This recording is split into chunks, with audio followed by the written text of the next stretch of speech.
Kandi and the gang. Hey y'all, greetings from the Dominican Republic. I have a little bit of a tan, I think, but you know, the work never stops. And I was like, let me do this review right quick. Not sure when y'all gonna get it, but let me just film this review. So this is my review for episode 3 of Kandi and the Gang. I saw that the ratings are definitely moving up. We're in the 6s now. They debuted to an audience of 600,000 for this episode. So hopefully this is gonna be the trend because I really like this show and hopefully it gets a season 2. But let's get into the episode. So we opened the episode where we left off, where it was Torin versus Phillip, and they're just having like a good shade battle because, you know, Phillip's being an a-hole right now to Torin, and Torin is really sticking up for himself. He's not taking Phillip's shh.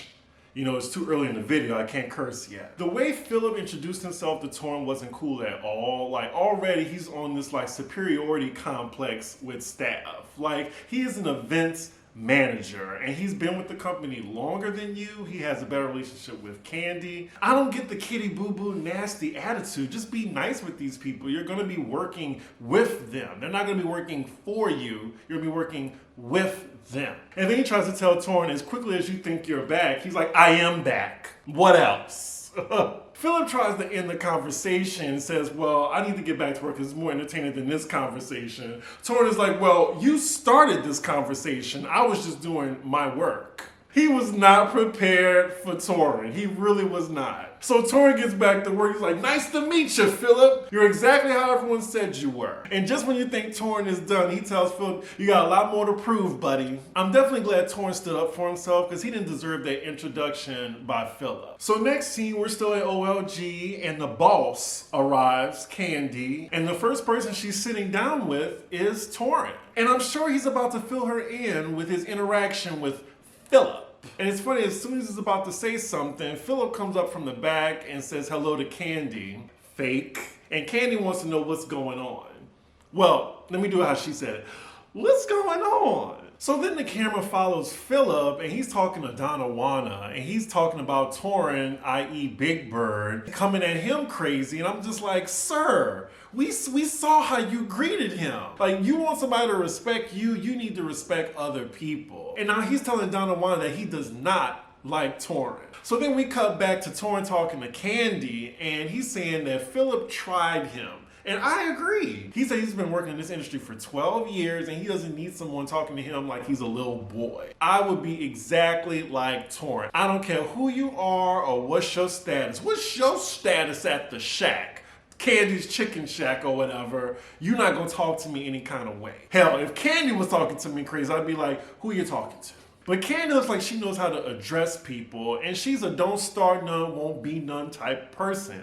And I respect those type of people. So then after Kandi finished talking to Torin, she goes over to Donawana and Phillip, and she sits down to see what Phillip has to say. And now we see Phillip just lying to Kandi, saying Torin was the one that came in crazy. Sir, you were the one that provoked him to get that response. Now I know you think you all good looking, you got the nice body or whatever, the handsome boyfriend. You still a big messy sissy, and you need to chill the fuck out. So Phillip then calls Torin crazy and he said he came in like we need him. And that's another thing. I hate when managers like Phillip, they have that expendable mentality. Like all the employees, they're expendable, they're replaceable, so you can treat them any kind of way. Because if they leave, you can find somebody else to berate. No, it don't work like that. Treat your employees that you have with respect and they'll return it. So now Phillip is feeling his bussy right now because now he's telling the boss, Kandi, that, oh, well, if he needs to report to somebody, he can report to y'all because I'm not dealing with him.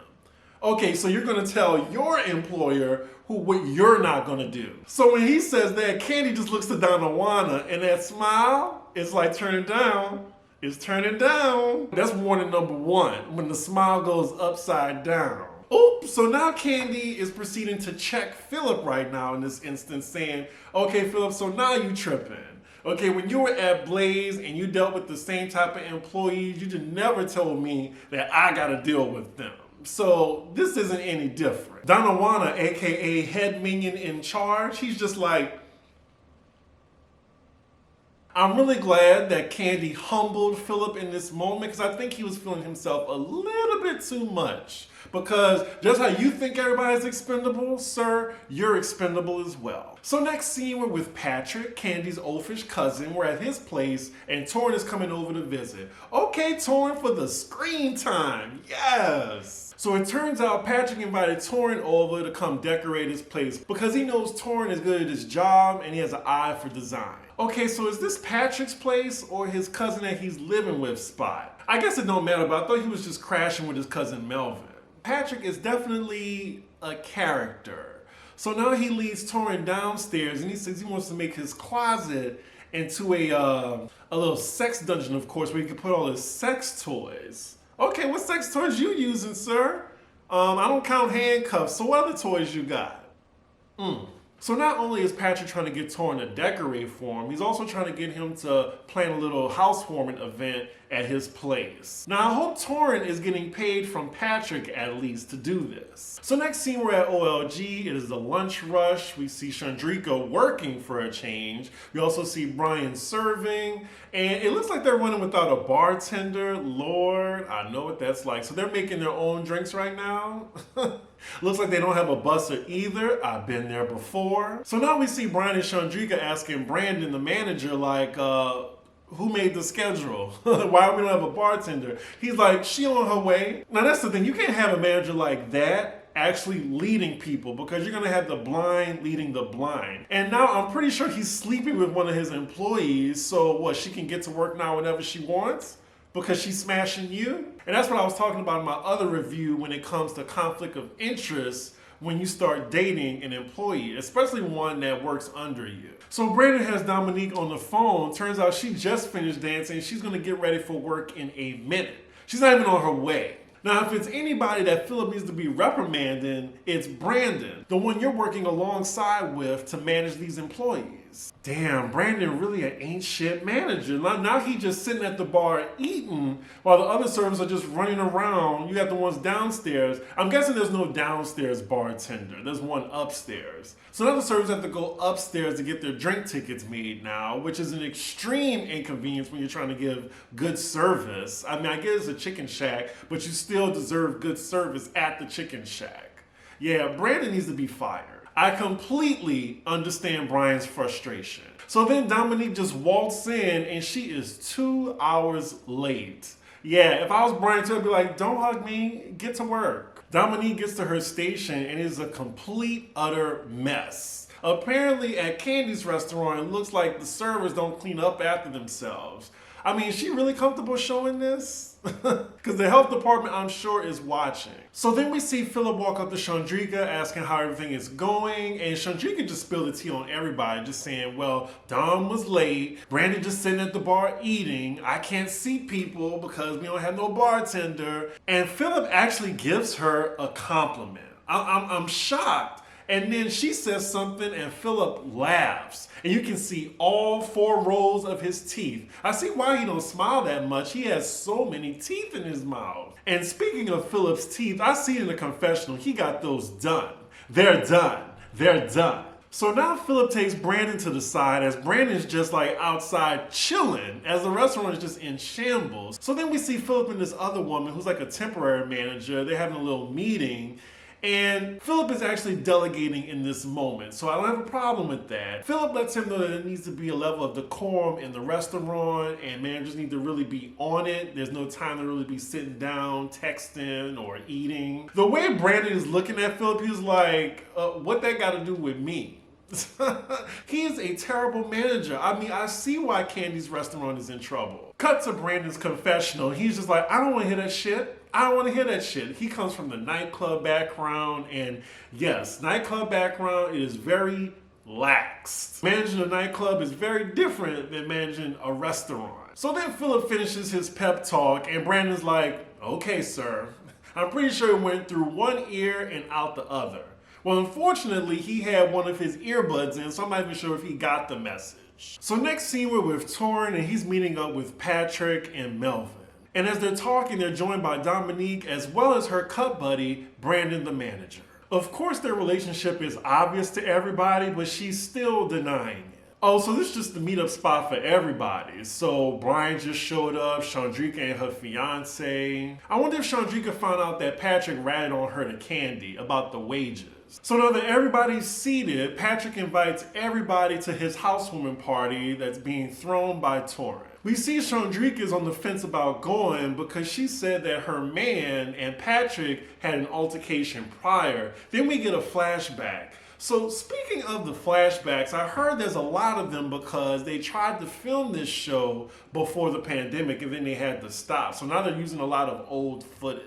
Or at least that's the tea I was told. If y'all know something different, let me know in the comments. So we see a little moment between Brian and Chandrika's just asking how is he doing. Turns out that Brian had a little substance abuse problem with alcohol and drugs maybe during the pandemic. And he says he's doing much better these days. And Chandrika, thank God, this confessional look, this new one, I'm enjoying this one and the wig is right.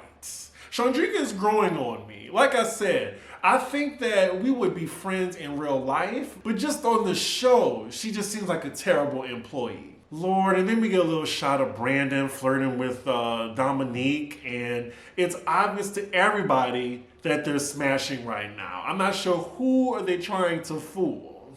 Can I kiss you? Sir. So next scene, we're back at the restaurant. All the employees are gathered for pre-shift, and we see Brandon doing his best impression of a manager that's knowing what they're doing. Child, what? Are they doing a prayer before pre-shift? I've never seen that. Now, I'm not trying to be like anti-Jesus or whatever, but again, like working in New York, you're working with a lot of people from different backgrounds. So, I think that would be a little bit inappropriate because you don't know, what religion people are. Just interesting, that's all. So now some time passes by and now we're with Rashad and Brian. And Brian looked like he on his break right now and he's sitting at the bar. And at any restaurant, y'all, a server sitting at the bar is a big no-no. Mostly because it gives guests the interpretation that the servers are drinking at the bar, which of course they aren't. But yeah, more so it's a case of optics. But managers, they can do whatever they want. And you hear Brandon in his confessional saying that, oh, he's just an overseer. He's not supposed to be doing any tasks.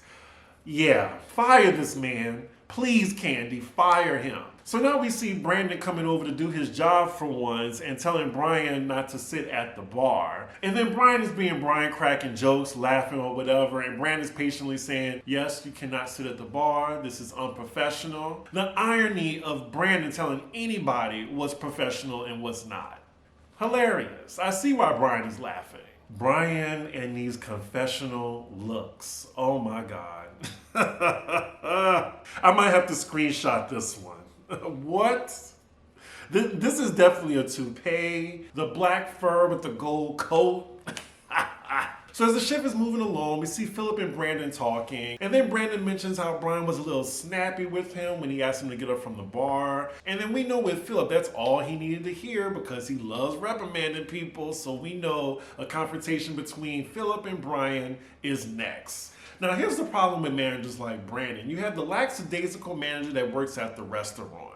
But then when he wants to finally start doing his job and try to reprimand people, then that's when the employees kind of give you a lot of resistance because you've already built that rapport that you were like a chill manager. Now you're trying to switch it up on them. So that definitely creates tension in the work environment as well. Wait, so now Phillip's bringing Donna into it? They were just sitting at the bar. They weren't having a drink. All this situation took was just taking Brian to the side hey, I saw you had some pushback to the management. Please don't do that again. Just do what he says. You're not supposed to be at the bar. It's not professional. That's it. But getting other people in it to have a sit down with you, I don't know. I think that's a little bit much. Oh my goodness. So now it's Donna, Brandon, and Phillip just to address Brian.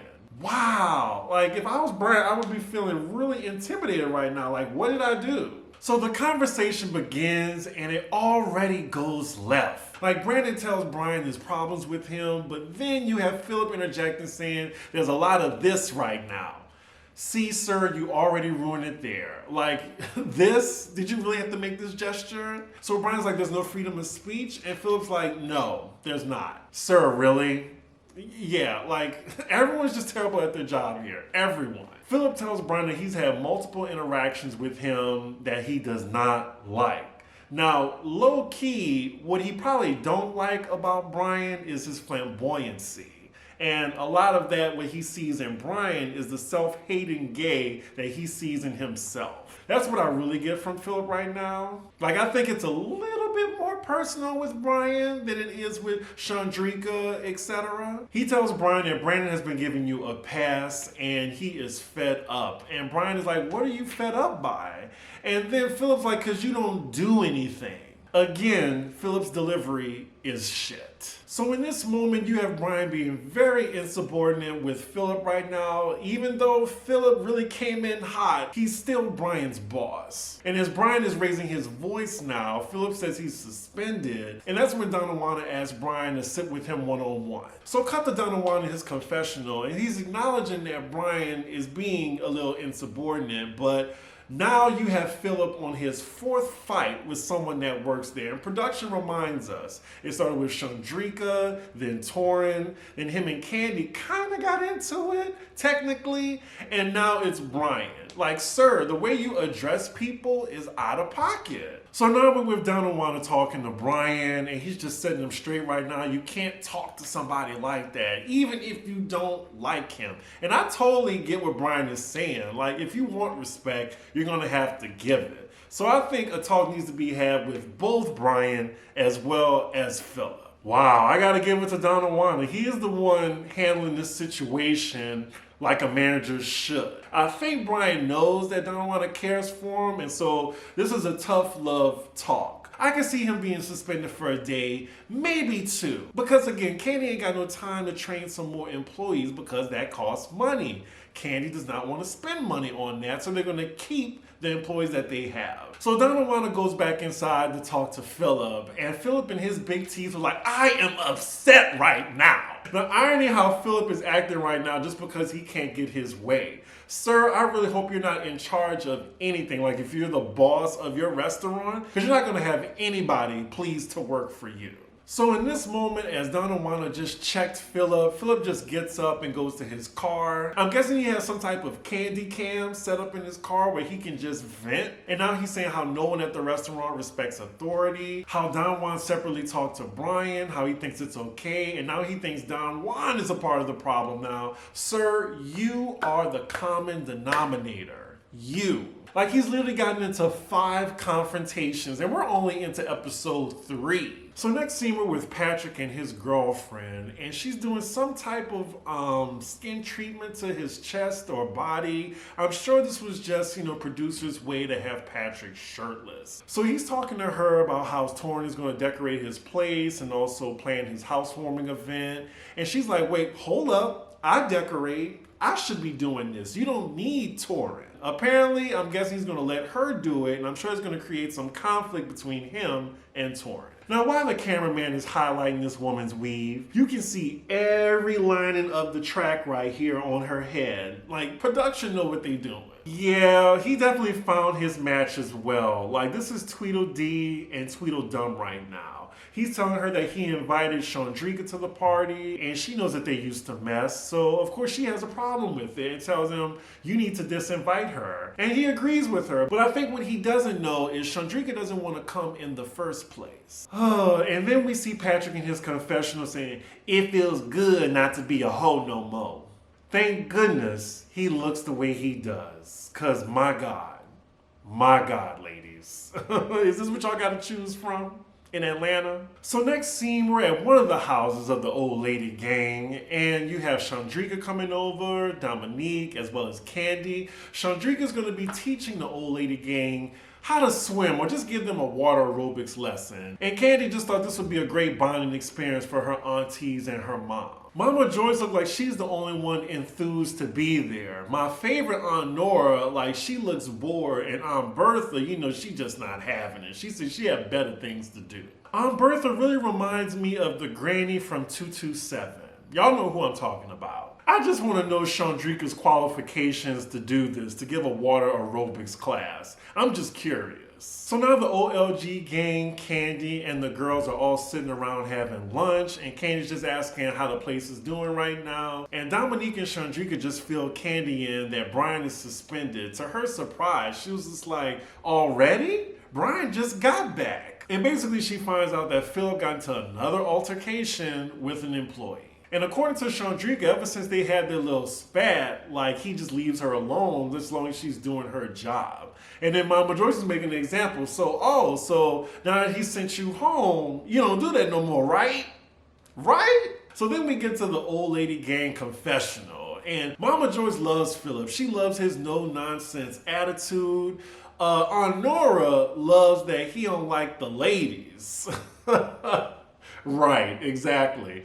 And Aunt Bertha don't care for him at all. And she's like, let him know Aunt Bertha don't like Phillip. So it looks like Candy's finally going to step in and have another conversation with Phillip and maybe have a conversation with the staff as well, because she sees this conflict going on. And that's the worst thing for a restaurant to have, when it's like a us and them situation, when it's the employees versus the management. And I'm telling you, that's why I left plenty of restaurants, because, you know, the management ain't shit, but they expect so much out of the employees, but they can't do their job. They in the back sniffing coke in the office though. And yeah, that was one of my jobs. The managers was doing coke all the time. Am I gonna say which job it was? I'm not that messy. Maybe on the Patreon though. So next scene, we're with Torrin meeting up with Brian. Now we get a little background about their friendship. They kind of started tugging and pulling, but I'm guessing afterward they realized that they were better friends. It's gay world. That's usually how it starts. In most gay circles, somebody has messed with the other. Like at some point, or somebody had feelings for another person. It's in every group, I guarantee you. So they're talking about work, and of course Brian brings up to Torrin that he was suspended by Phillip. Brian doesn't say how long he was suspended, but it just seems like he's just okay with it. Torrin then brings up that, well, he's here at OLG now, and you know, he's sorry if he's been distant. It seems like Torrin is very familiar with Brian's past and background, and he's just letting him know that, you know, he fell back for a minute, but definitely now he wants to be a friend to him. And Brian lets us know that he did spiral recently, and it caused for him to push others away like Torrin. So then Torrin asks Brian, how did he start to spiral? And then he brings up that his sister actually took her own life recently, and that's when he realized he needed to get help because alcohol was a factor in her passing. So he knew he just had to get it together. Of course, he's very emotional right now. And we see that Torrin is holding his hand.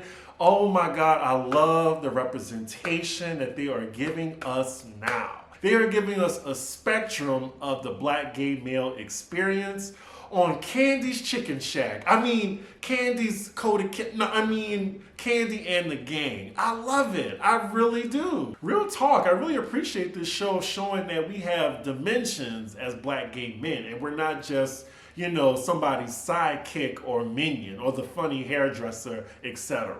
Oh, I'm loving how Torrin is just affirming his friend right now. Oh my goodness. Y'all just got me right now. Torrin is really like blowing up on this show. I love you on this show, Torrin, if you watching. This is a good look. So after Torrin tells Brian, I got your back as a friend, that is where the episode ends. That ended on such a good note. I'm really glad more people are starting to watch this show too. I just really appreciate it. Again. Anywho, this was a great episode. I also would love to see Phillip read again by Kandi, because he needs to be humbled immediately. He needs to get the stick out. He needs to get an enema, something. Because the way he's addressing people right now, I don't like it. But yeah, I would love to hear y'all thoughts. Whose side are y'all on? Do y'all still love Phillip? Do you think Brian was in the wrong at all? Yeah, let me know how y'all enjoying the show. With that, make sure y'all like, comment, and subscribe, and I will see y'all for the next episode. Bye.